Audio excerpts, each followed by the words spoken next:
Peace, brother. Can you hear me?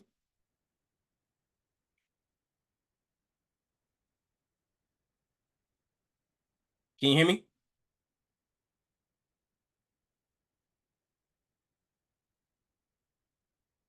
Let me know if you can hear me. You see me?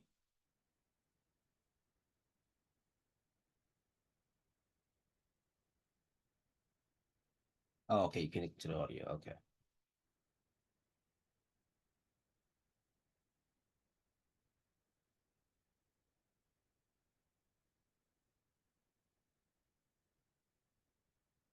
I can't hear you. Turn, unmute yourself. Yep. Peace. How's that? Peace, peace. I hear you now.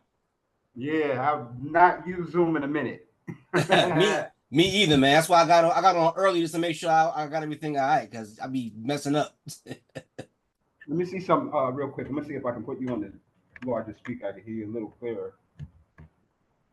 You can't hear me that good? Uh, yeah, I got you a lot better. Hopefully, won't get any feed. You're not getting any feedback, are you? No, sir. Okay, great, great. All right. Yeah. Well, I'm glad. So, there we go. All right. So How you doing, brother? I'm doing all right, man. I'm still like struggling a little bit with my health issues, but still pushing forward and still trying to get things done creatively. No, I think this is a dynamite project. You? So they're all going on like a YouTube or? Yeah, what I do is I get these interviews, I put them on my YouTube channel under the playlist for Islamic Orders of Hip Hop, and then I'm gonna compile all the information and put them in book form. Okay. Yeah, I Yeah, wanna I you wanna get I wanna get about 50 interviews. So right now I'm at I think you're eight. eight, number eight. Yeah, I have Okay. seven. I have seven visual videos like this with the video, and then I have Mhm. one that I did where I sent the brother the questions because he didn't want to be on camera, but I sent him the questions and he responded. So I thought about that, but I was like, let's go ahead and do it. Um, but I got a couple of people that I could also send to you. Like oh, one of my awesome. brothers, he just completed KRS-One's Temple of Hip Hop course, Oh, and okay. he's in Colombia, so I'm gonna link you in with him. I definitely, Brothers, yeah, he's the definitely. 5% too. He's got the school in Colombia in Medellin. That, Wow. yeah, Man, I know that gotta five. be a crazy experience. Yeah, it's interesting because like I've never been to Colombia, but like even every the African presence in the Caribbean is really strong. Right. But then there's this kind of like a little disconnect that happens because America is so bad that it's like, you may hear like the no, I'm not black or whatever, or I'm this, I'm that, but like you have to hear it in the context of what they're saying is I'm not American. Right. Really, is the bottom line to what they're saying. They're like, I got a homeland and I'm not American, which is okay to say, because I get it. Like being here, I see what America does and how it's like um, it really treats the Caribbean like it should be a playground for the Hmm. rich Right. and Right. and really uninterested in the people at the same True. time. Very Like, true. Very yeah. true. Yeah, the So U.S. is like that with a bunch of lands. I mean, I was watching something about the history of the Philippines and how that all went left because the U.S. needed a place where they could do their dirt. They really wanted to go and party and do all kinds of things they couldn't do over here. So they turned the right, Philippines out. Like, I heard that. I heard that a lot about a lot of places. that's what it is, man. It's They like they really they doing that to Brazil too. They trying to turn Brazil to their little den of iniquity. wow. I could imagine there's an island off the coast of Puerto Rico that they're trying to get to, and it's like the the people that are trying to get to it are like Bitcoin wealthy, like Right. big time money makers. They got money, and so it's like on one hand it's like it should not be for sale, but then there's always somebody ready to buy because it's like they can improve their situation just by you know selling some land too. So it's like Right. really a situation. But we Gotcha. had a Gotcha. whole I know we got another thing we're supposed to speak on, so it's Yes. good. We wanted to crack some ice. Yeah, yeah, yeah. No doubt, no doubt. Now I wanted the people to really, really know everything that you're doing, man. So, you know, you're an author, illustrator, Yeah, teacher, and not only that, but you run Proven Publishing, which was a company that I use to help me publish my first self-published book, Easy. I appreciate you. I wanted to make sure before man. we go that everybody know everything that you're doing because you stay grinding, you stay trying to offer the people information and knowledge. Right. So what we do with Proven Publishing, and for the listeners that may not be familiar, Supreme Understanding, the author of like How to Hustle and Win, co-author of Knowledge Itself, and When the World Was Black, and Black People Invented Everything. He gets people saying, "Hey, put my book out, put my book out." He's like, "I'll do you one better. I'll show you how to put your book out and get you set up in a company." And so that arm of the business, as far as like the self-publishing and getting people ramped up to publish themselves, cut out the middleman of having somebody put your own work out so that you can get whatever revenue or whatever profit. You ain't got to deal with that middleman, and you can get your book out there and put it out yourself. So that's one of the things. Um, that, and yeah, the writing, and having my own company, Heart of Hood Illustrated, which I've done the same thing with releasing my book, which is, The Mighty Amazing Negro, Hmm. Comic Art Almanac of Black, Brown, and Indigenous Folklore and Legends. And continuing that process and going into um, what I'm looking at now is finding a way to use these AI tools and do some visual stuff, some Hmm. visual mediums, as far as my brand is dealing with graphic nonfiction. So it's like history in graphic form or in visual form to continue to tell the stories, because honestly, this is how we learn. Hmm. Um, if I say, think of a something like a gangster, or think of a cowboy. Most of our images are coming from things like movies Yep. or things that we've gotten through osmosis Hmm. versus something that we've gotten in a classroom, or on a history meme or whatever. And I think that there's a certain even a level of blindness to Right. history is happening because we have so much. We're getting so inundated with memes of like first person to do this, or this is the way that was, and you really have to navigate through that stuff to get you know to a point where you're dealing with the truth Right. or dealing with what happened. Um, and the introductory part, I think, for a lot of people can be stuff that's visual, so that you can kind of put that information out there in a fun way, in an entertaining way, but then it opens up so it's not so hand fisted to where it's like boom, boom, boom. You got to know this, you got to know that, but you're still getting it. Right. You understand? Yeah, like Yes, that. sir. Yes, So sir. that's how I'm using my platform and talents, and I'm a big nerd in some respects like that. Like I'm a history nerd. I like comic books. Um, I'm in tandem with hip hop in terms of age and how long it's been here. So like I really don't have a framework that says like it's not been here or whatever. So like these are the things I know, and just taking everything that and kind of putting it to use, finding the usage Yes, out of whatever you have amassed, and then absolutely. using it as a tool to further education of those that are, maybe younger, maybe not as,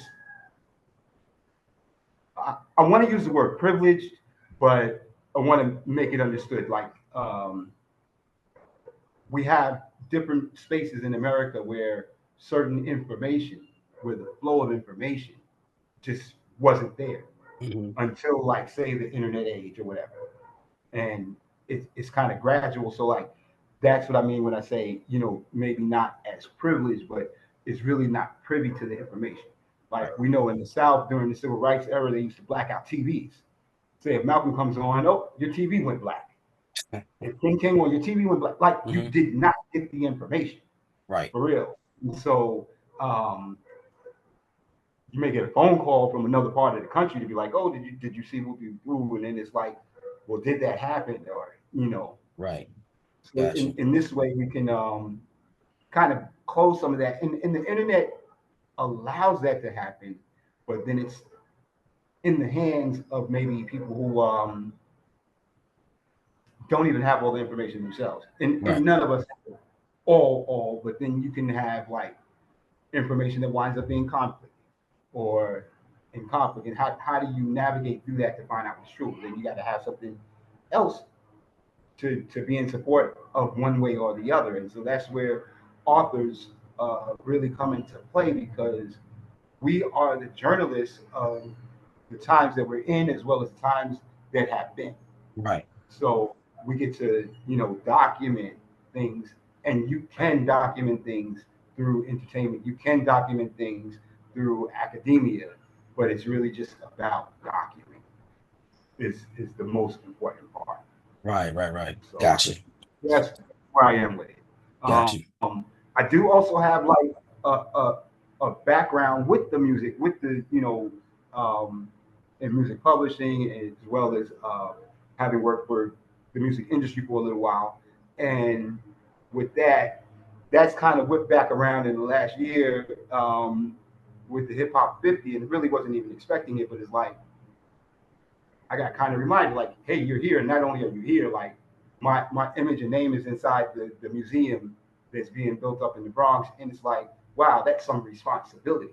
Like Yeah. now, it's one thing. It's like a smile, okay, cool, but then there's some responsibility to it to kind of not so much live up to, but to live up to the responsibility, Mhm. not live up to like a status or anything, but Right. live up to if you're fortunate enough to be mentioned in these arenas, then you know someone may hit you up and be like, "Hey, let me do an interview," or "What do you Yep. think about that?" So you have to be on point and be ready, to go for Right. real. Right. Right. Yeah. You And that know, and that brings us to what we're here to discuss today, which is the word. Islamic orders of hip hop. And I always start off these interviews that I've done thus far with the exact same question because we know that hip hop, we know that Islam has different expressions and iterations in the U.S. You have the Nation of Islam, you have the 5%, you have Ansar Allah, you have Sunni Muslims. So my question to you, how do you define Islam? What is Islam? Islam is the origin and perpetuation of peace, no matter which lane, angle, or whatever.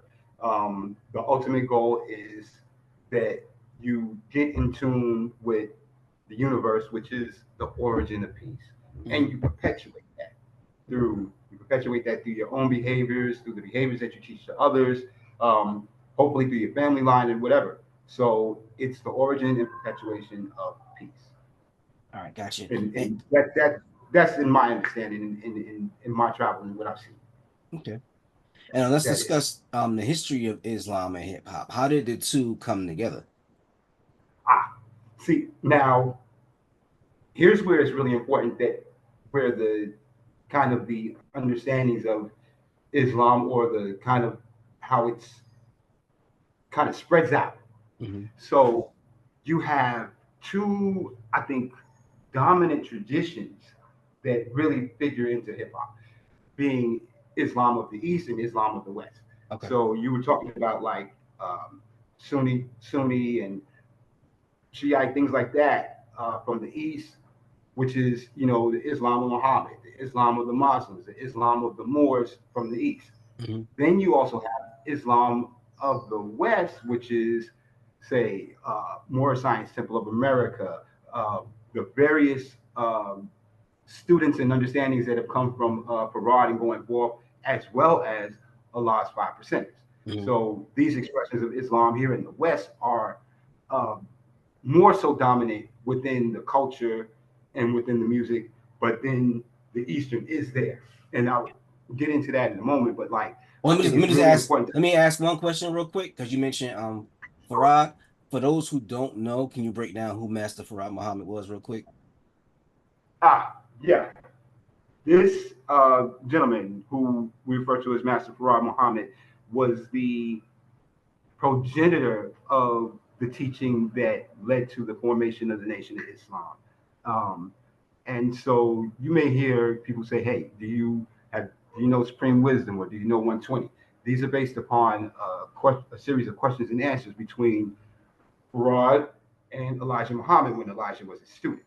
And people study this. In the Nation of Islam, they study it. They study it as a religion. In the 5% Nation, we study it, and we study it using the tools that we got from the man that we call Allah to unlock certain understandings within 120 as far as ways of navigating through life, learning history to navigate through life, and learning the patterns that are kind of in place here in this society in the West that we live in.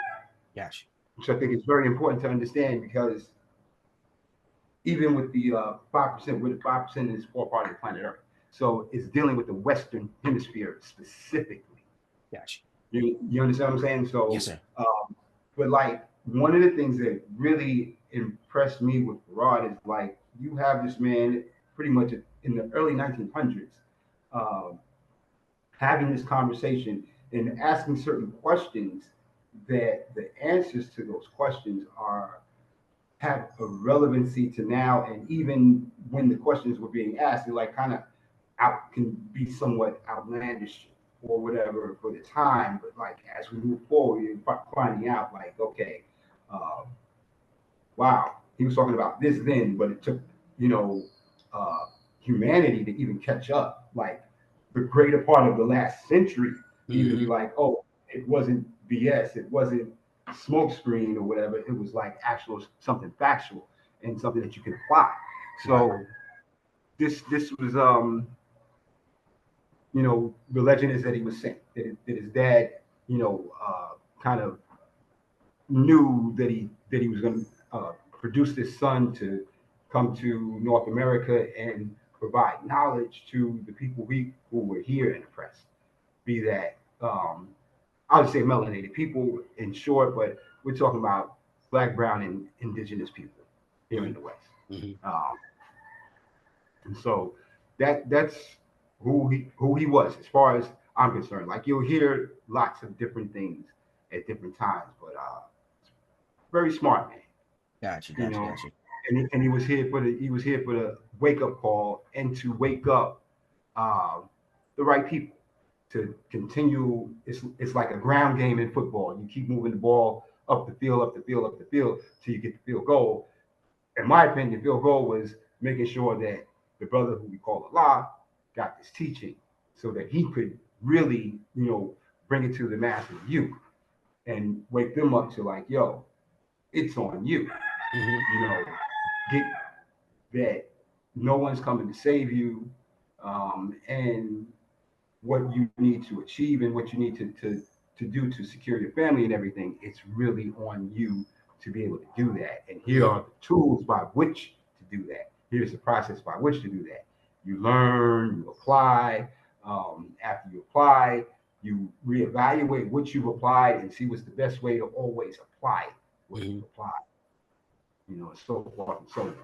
Gotcha. Gotcha. And I didn't mean to cut you off. I think you was about to start breaking down the Western and Eastern Islam. Well, just that the two exist, and that the Western form of Islam is what really is most dominant in this culture that we call hip hop. Gotcha. Um, I would say that, well, one, I want to say, like, I was, when you sent me the questions, and it was like, in the culture and in the music, and I think that that type of thing still also deserves the same type of attention. Like, beginning with the music is subservient to the culture, or should be. This is Right. how it's Mm-hmm. supposed to operate. And so the culture is really what defines the content of the music. The state of the culture will define the content of the music or the content of the expression. Mm-hmm. Um, and I'm not so sure that that's operating the way it's supposed to Right. nowadays. Right. It's kind of like the tail is wagging the dog. Yeah, you're right about that. You're right about it, that. it, Yeah. yeah. So we like. Let me ask you, what's culture to you? Joseph Chilton Pearson, his book, The Biology of Transcendence, defines a culture as a series of survival tactics handed down from one generation to the next.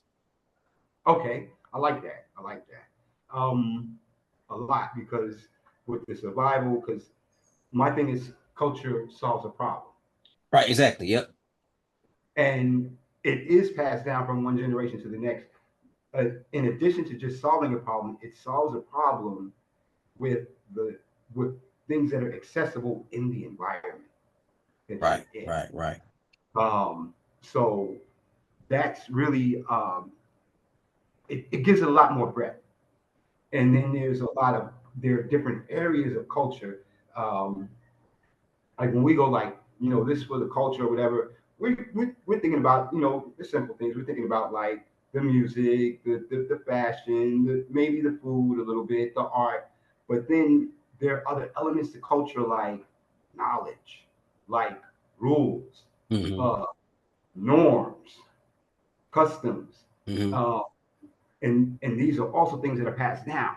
And it's really interesting that the areas where Islam is most prevalent are the ones that are very seldom mentioned. We Hmm. don't mention like attitude is Right. a part of culture. True. Rules are a part of culture. Um, the knowledge and ideas are a part of culture. Right. So where does that come into play in hip hop?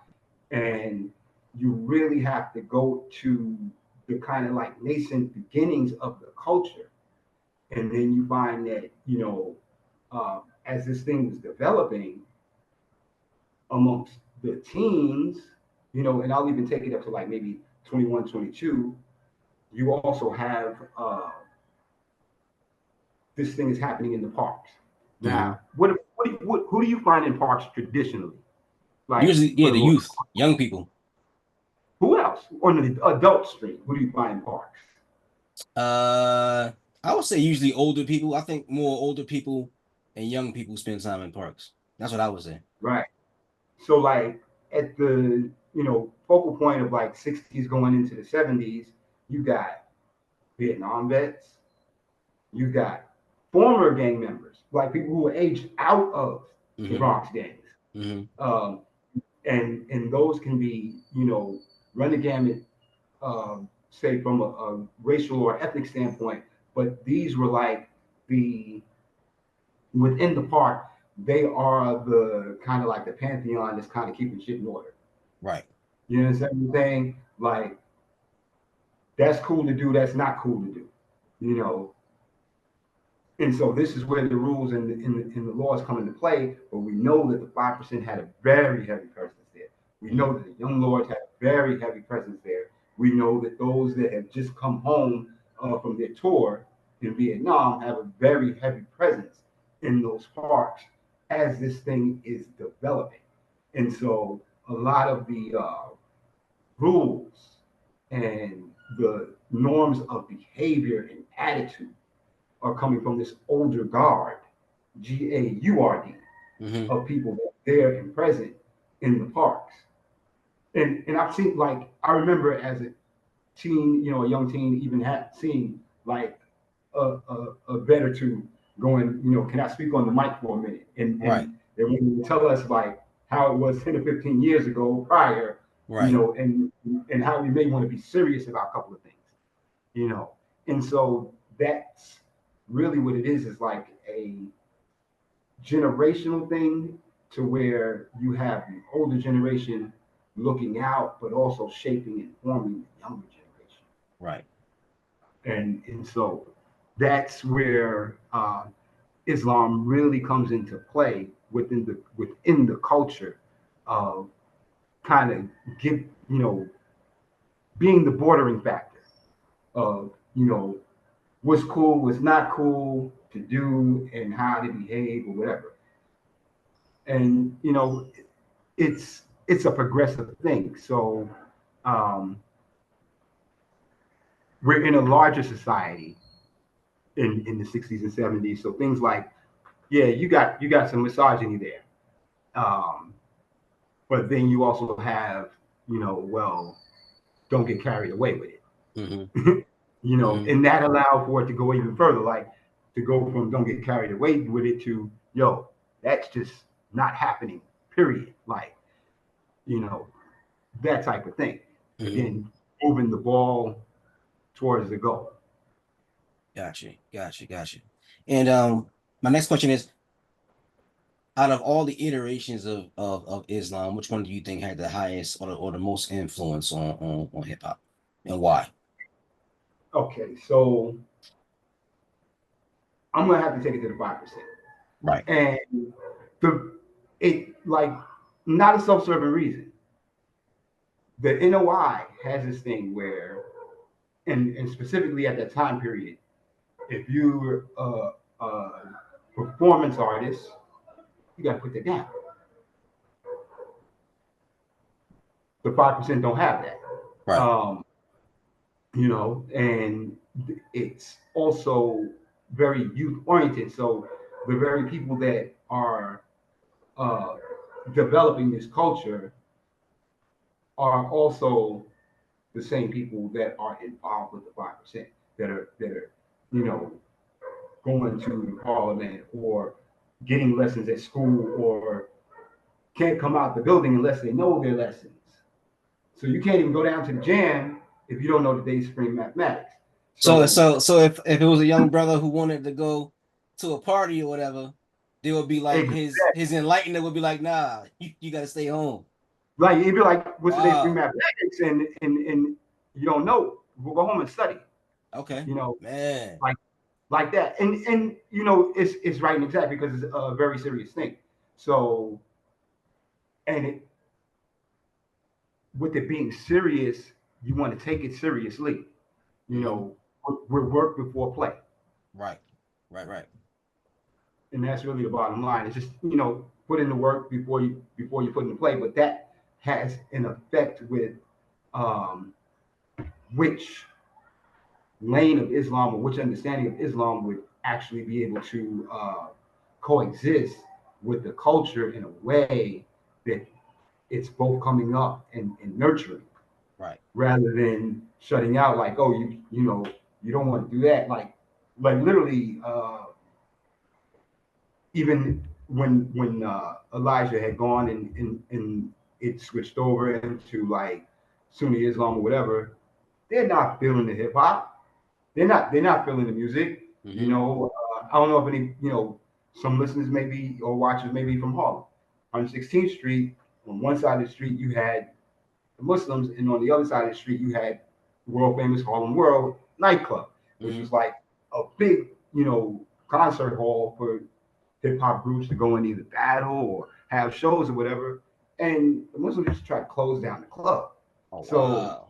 yeah, like for real, for real. Hmm. So um, there's not an angle for when it was nation, when it was new, for say the NOI to really engage those youth, Gotcha. unless they were ready to um, not smoke, not drink, not fuck with that music, Hmm. and definitely not dress. You one leg up, what? It's not happening. But you could do that. You could actually have your expression within the 5%, and um, be yourself as long as you're being righteous. Gotcha. As long as you're yourself, So Yeah, and yeah, that brings up an interesting element that I had not thought of. So when hip hop began to emerge and the gods was right smack dab in the middle of it, that yeah, wasn't just the issue of emerging music. That was an issue of a real cultural war, a real cultural conflict to an yeah, extent. yeah. Well, yeah, but I think that was more so amongst the owners. So amongst you understand what I'm saying? So Hmm. like you may have the group members going to get their haircut at the Muslim barber shop Hmm. and getting some information or whatever, but the people that own the clubs are having that war Gotcha. with the Muslims. You understand what Hmm. I'm saying? Right. Like that. And the same thing in the Christian lane. Abyssinia Baptist Church owned the property that was the club called the Renaissance. Now, the Renaissance was like one of the first spots to have indoor jams. Hmm. And as early as like, I think like 78, 77, um, a cop was the main promoter. A Oh, cop really? named Ray, yeah, a cop named Ray Chandler was the main promoter, manager of Flash, and he threw like teenage parties. Like you come in at 6, maybe leave at 2, 3 in the morning. But the church owned it, and this is the same church that steamrolled, CDs back in the day. Right. So Right. it's Gotcha. like Gotcha. Gotcha. that, yeah. So the real prize of the war becomes the youth. Right. Right. You understand what I'm saying? Like Exactly. that was the real prize of the war, and you know we're here. Gotcha. Gotcha. Gotcha. So it wasn't so much a conflict between people that were on the ground. It wasn't a conflict between the 5% and the Muslims and the Sunni Muslims. It was more like the individuals who owned the clubs and owned the businesses that Yeah, were okay. trying, trying. It was trying to shut down the culture, and it's a continuation of kind of like even what happened in black exploitation movies times.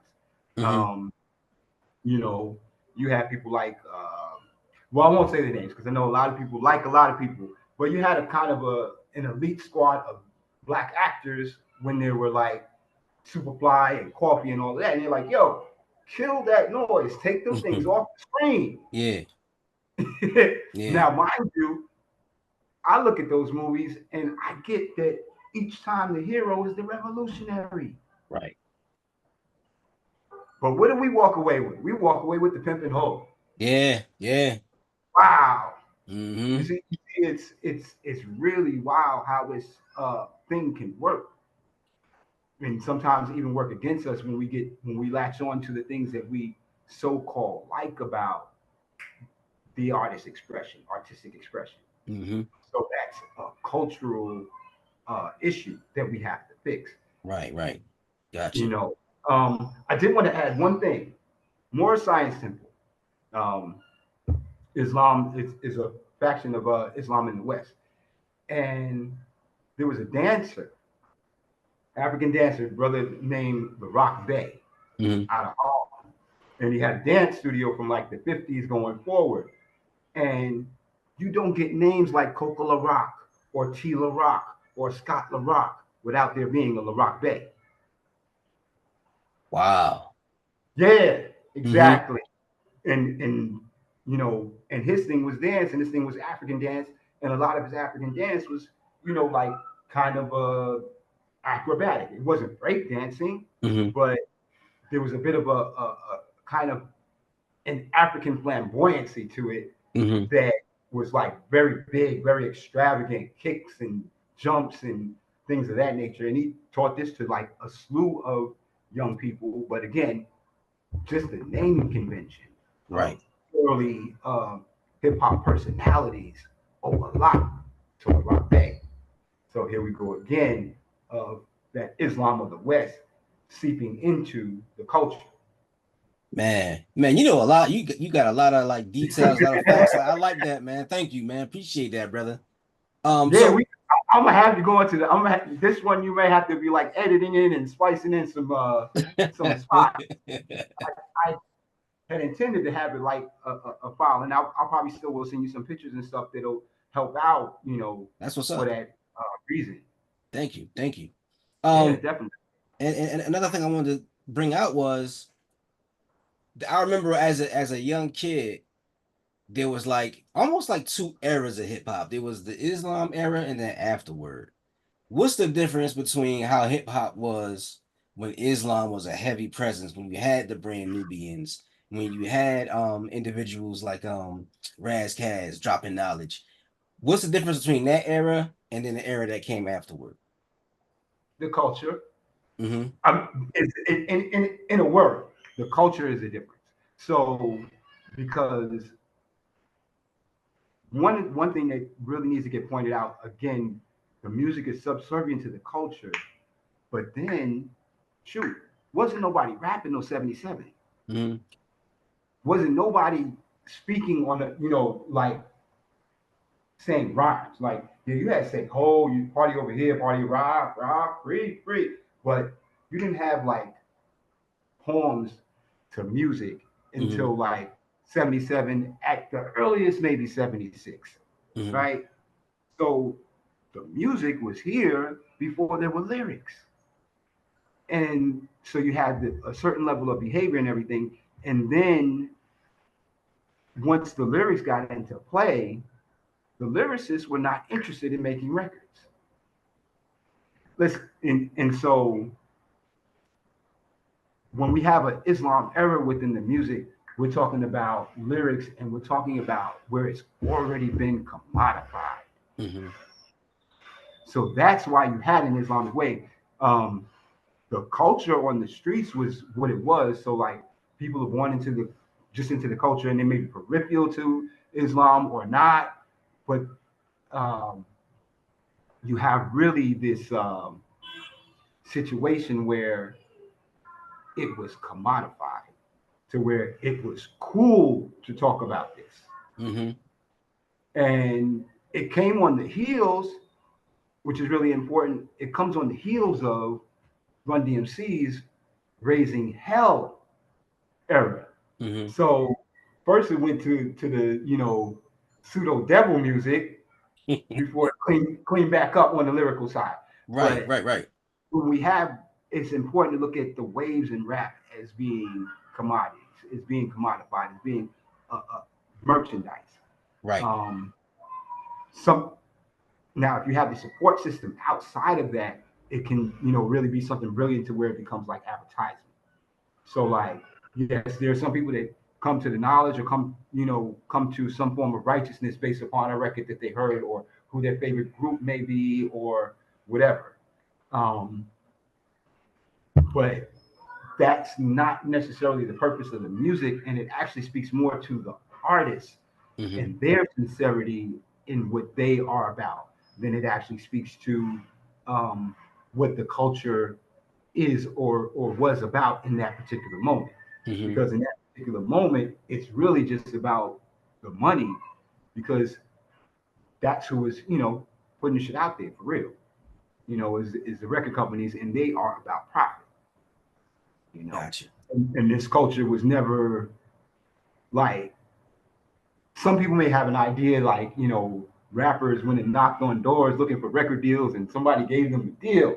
No, Hmm. they literally like people used would go to the Bronx and go to the parties, record labels, black and white. Hey, can you come down to the studio? I booked time. Sure, I'll be there. And the Hmm. rappers never show up. You know, like literally Andre Harrell, Jekyll and Hyde. It happened with him and Joe Baton. Hmm. Uh, Love Buck Starsky fronted on Sylvia. Hollywood fronted on Sylvia. Hmm. Flash fronted on Bobby Robinson. Like, nah, we're not interested in making records. Right. Making records was never a part of the culture. Wow. Wow. Yeah. See, and once it's in that framework, it's understood a little differently. So, who takes Run DMC out? Rakim. Rakim is on 5% Knowledge. So, what does every label look for? Another Rakim. Thank you. Hmm. And so that's why it was popular Hmm. for that segment of time period. And Rakim's going on tours and he's about it. So he's teaching the other people on the tour. So their next album is having that influence. And Hmm. then you also have Public Enemy the same way, Hmm. who their tradition is through FOI. So True. Don Cornelius says you can't come on Soul Train unless you wear a suit. Chuck said that. And he threw on that FOI uniform. Exactly. Hmm. Hmm. Exactly. So you understand it, but and that runs its course for a while. But then, how does it not get there anymore? Well, some guys from the West Coast put out an independent record that boomed, True. and that was we got to get one of those. So Yeah. that's how things switch. It's this constant changing, and so like it goes from the Islamic thing to the gangster rap thing, then to the Southern thing, and then to the extravagant materialism thing, Hmm. because it's all in different waves, and now it's kind of to the gang,